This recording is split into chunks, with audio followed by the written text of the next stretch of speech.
నీకు తోడై ఉన్నాను, హాని చెట్టుకు నీ మీదకి ఎవడో రాడు అని చెప్పి దేవుడు ఇంతకు ప్రత్యేకంగా మాట్లాడుతున్నాడు. మన గొప్ప దేవుడు, మన తండ్రి యేసు ప్రభువు. నీకు తోడై ఉన్నానని మాట్లాడుతున్నాడు దేవుడు, సృష్టికర్తన గొప్ప దేవుడు. నీకేం మాట్లాడుతూ వచ్చినాడంటే నీతోటి నేను నీకు తోడే ఉంటూ వచ్చినాను. నీకు అటువంటి స్థితిలో భయపడాల్సిన బాధపడాల్సిన అవసరం లేదు బిడ్డ.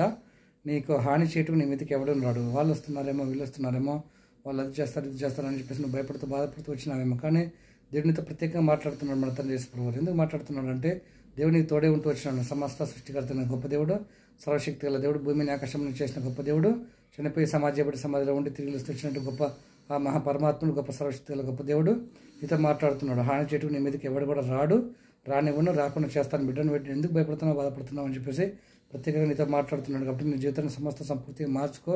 ఇక్కడైనా తెలుసుకున్నాను, ఇక్కడైనా నా దగ్గరికి రా, ఇక్కడైనా మరణం నుండి నరకం నుండి తప్పించుకో, అటువంటి ఆపద నుండి తప్పించుకోవాలని గొప్ప మాట్లాడుతూ వచ్చి ఇంత అద్భుతంగా ఆశ్చర్యమైన గొప్ప ప్రేమతో ప్రేమిస్తూ, ఆకర్షణమైన ఆశ్చర్యమైన గొప్ప ప్రేమతో ప్రేమిస్తున్నాడు మన గొప్ప దేవుడు, మన తండ్రి యేసు ప్రభువారు.